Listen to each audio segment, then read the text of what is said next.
Sœur Maria Louisa, ma question se trouve dans Lévitique 25:10, où il est écrit « Et vous sanctifierez la 50e année, vous publierez la liberté dans le pays pour tous ses habitants. Ce sera pour vous le jubilé. Chacun de vous retournera dans sa propriété, et chacun de vous retournera dans sa famille. » Sœur Maria Louisa, nous avons un très beau cantique à l'église, le cantique 54, et chaque fois que je le chante, je me demande « Comment cela, l'année du jubilé, s'applique-t-il à notre époque ? Comment le vivons-nous aujourd'hui ? » Alors, cette année de jubilé physique, à cette époque physique où le Seigneur Dieu, lorsqu'il a formé son peuple, lorsqu'il a formé le peuple d'Israël, leur a donné des lois, comme nous le faisons aujourd'hui. Dans nos pays, nous disons, il y a la Constitution, qui sont les lois du pays, n'est-ce pas? Donc le gouvernement, pour que les habitants se soumettent à ces lois. Notre Dieu, donc, lorsqu'il a formé le peuple d'Israël, qui était un pays, une nation, leur a donné des lois, des règlements, des préceptes. Tout a été donné pour que le peuple vive de manière ordonnée, pour que tout le monde fasse les choses correctement et soit régi par un mandat. À cette époque, c'était Dieu qui voulait les gouverner et leur donner les commandements. Mais le Seigneur a aussi placé son peuple sur la terre. D'abord, il a mis Moïse, et après Moïse, car le travail était devenu trop lourd pour Moïse, on lui a conseillé, et Dieu lui a dit de mettre en place 70 juges pour l'aider à gouverner, à juger, à condamner, à punir, à récompenser le peuple. Et ainsi le Seigneur donnait les commandements et commençait à donner les lois à Moïse, et il a dit à Moïse d'écrire. Et Moïse écrivait toutes les lois, tout ce que Dieu lui a dit de faire dans cette nation qui se formait, appelée Israël. Et le Seigneur, parmi toutes les lois et tout ce qu'il fallait faire, leur parlait de certaines fêtes qu'ils devaient célébrer, la fête de la Pâque, la fête des tabernacles. Pour tout, le Seigneur leur a donné une explication. Et tous les 50 ans, après avoir semé la terre, ils devaient laisser la terre se reposer pendant 1 an sans semer, car c'était un repos qui était donné à la terre. Et ils devaient donc récolter et stocker toute la nourriture qui leur suffirait pendant 1 an, car pendant 1 an, ils n'allaient pas récolter. C'était donc l'année du jubilé de repos. Et le Seigneur leur a aussi dit que cette même année, tous les 50 ans, à partir du jour où Dieu les a sortis d'Égypte, le temps de formation de cette nation du peuple d'Israël, le jour où ils sont sortis d'Égypte avec Moïse, a commencé à être compté. C'est alors qu'ils ont commencé à compter. Il dit donc, quand vous aurez atteint 50 ans, alors la terre se reposera, vous ne travaillerez pas. Vous gardez la nourriture. Et vous aussi, si les pauvres vous doivent de l'argent, si vous avez des dettes, alors il faut solder cette dette. Vous ne leur demandez plus de l'argent, mais cela est réglé. Tout le monde est donc libéré de ses dettes. Ceux qui avaient beaucoup de dettes, cette 50e année, ils ne payaient plus, car c'était comme cette liberté que Dieu leur avait donnée. La terre se repose, et vous aussi vos dettes seront soldées, surtout pour les personnes à faible revenu. Et ce jubilé qui avait lieu tous les 50 ans représentait symboliquement le Seigneur Jésus-Christ. Lorsque le Seigneur Jésus-Christ a commencé à prêcher, il est comme notre jubilé, comme la 50e année pour nous maintenant spirituellement. Alors nous nous reposons dans ce jubilé que le Seigneur Jésus nous a apporté avec sa parole. Alors il a fait la promesse. Il a dit, c'est moi qui suis le repos de tous. Je suis ce repos. Je suis ce jour de sabbat de repos. Je suis celui qui croit en moi, celui qui me suit, celui qui garde mes commandements. Alors en moi, il aura du repos. Il aura du repos, il aura la paix, il aura du bonheur, il aura de la nourriture, il aura de l'eau de vie, il aura tout.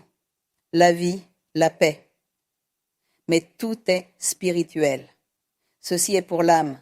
pas tant pour le corps, bien que le corps physique, lui aussi, en profite.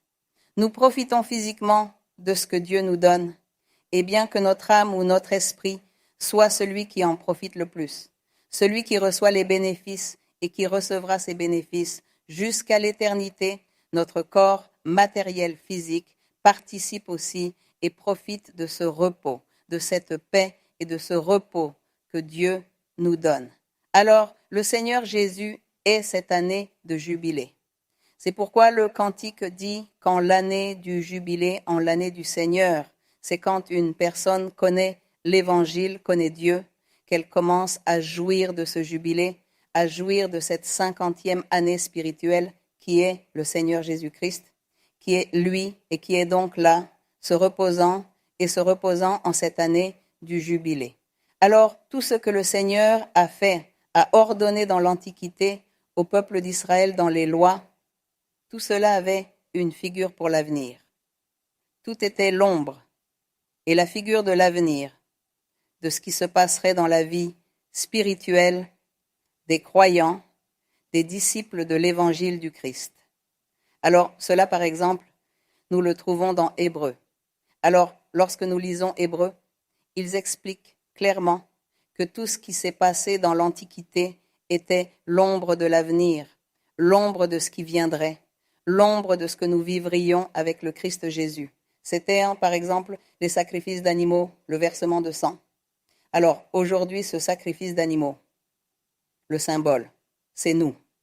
Nous nous sacrifions beaucoup de choses dans notre chair pour plaire au Seigneur. Le versement de sang pour le pardon des péchés a été fait par le Seigneur Jésus sur la croix du Calvaire. Et alors, nous lisons aussi que Dieu disait, il faut construire un autel de bronze. Il faut construire l'encensoir, placer les lampes, l'huile. Tout cela avait une symbolique pour l'avenir, un sens. Tout cela, en réalité, concerne les croyants. Ainsi, nous, les croyants, devons rassembler toutes ces exigences de ce qui était autrefois le temple. C'était la façon de louer Dieu de manière physique et matérielle. Et maintenant, c'est nous. L'huile, les lampes, c'est nous. L'huile que nous devons avoir, l'Esprit Saint. La lampe, c'est notre témoignage, notre bon exemple. Ce sont les lampes qui éclairent. Alors, nous sommes ce témoignage, nous sommes des gens qui éclairent le monde, les ténèbres, en donnant le bon exemple aux autres, en faisant le bien. Tout cela a été l'image, l'ombre de ce qui existait dans l'Antiquité, et aujourd'hui, tout est dans le sens spirituel. Nous vivons toutes ces choses, et comme on peut le voir, on continue à respecter ces commandements, même s'ils ne sont plus physiques, mais spirituels. Notre vie avec Dieu. Mais les commandements du Seigneur sont toujours là. Ils sont toujours là, latents, pour accomplir les commandements du Seigneur et pour que nous soyons ce temple de Dieu. Dans l'Antiquité, le Seigneur a ordonné de construire un temple majestueux, rempli de pierres précieuses, de métaux, d'or, tout cela parce que le Seigneur disait, ce temple physique, c'est ainsi qu'il doit être à l'avenir pour chaque croyant de l'Évangile. Il doit être ainsi, briller, avoir toutes les qualités, les vertus, tous les dons, toute cette vie spirituelle, ces exemples, ce témoignage pour éclairer le monde, pour que le monde se rende compte qu'il existe un Dieu et qu'il faut le vénérer. Et qu'il est possible en tant qu'être humain de vivre cette vie sainte et parfaite. Alors, tout ce que Dieu a fait dans l'Antiquité était pour que nous le fassions aujourd'hui, pour que nous le vivions dans notre vie spirituelle. Donc, celui qui aime étudier la Bible, par exemple, dit « Je vais étudier tout l'Ancien Testament pour voir ce que je peux trouver de ce que Dieu a dit qu'il fallait faire, pour le comparer à ma vie. » Parce que nous sommes ces représentations de ce que Dieu a enseigné à cette époque. Alors, notre année de jubilé, c'est le Seigneur, et notre année de jubilé n'est plus tous les 50 ans, mais dès le jour où nous avons commencé le chemin du Seigneur, nous sommes entrés dans ce jubilé avec le Christ. Et si nous continuons le chemin jusqu'à l'éternité, nous serons avec le Seigneur. Bon, excusez-moi si je m'étends, mais c'est que je dois commencer à raconter depuis le début. Sinon, si je réponds à côté, peut-être qu'un frère ne comprendra pas. Mais c'est très beau de lire la Bible. Il faut lire la Bible parce qu'il y a des gens qui disent « Non, j'ai déjà lu la Bible plusieurs fois. Je connais déjà ça et je connais ça. » Ce n'est pas vrai, ce n'est pas comme ça. On n'apprend jamais tout. Combien d'années pensez-vous que j'ai passé ici à lire la Bible et je la lis encore et je trouve encore des choses nouvelles? Je trouve des choses qui n'étaient pas claires pour moi en termes de géographie, d'histoire, et maintenant que je relis, beaucoup de mes doutes ont été éclaircis.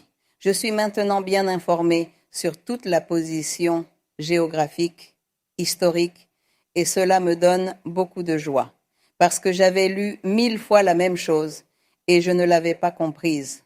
Ce n'est que maintenant que je la comprends. Alors, c'est pourquoi je dis que le Seigneur nous dit toujours de lire la Bible et l'Esprit Saint recommande toujours de lire la Bible. Et on dit, mais si je la connais déjà par cœur. Oui, je la connais par cœur, mais je ne la comprends pas. Alors il faut lire et lire et lire parce que chaque fois que nous lisons, le Seigneur nous ouvre l'esprit à certains versets de la Bible et nous allons comprendre beaucoup de choses.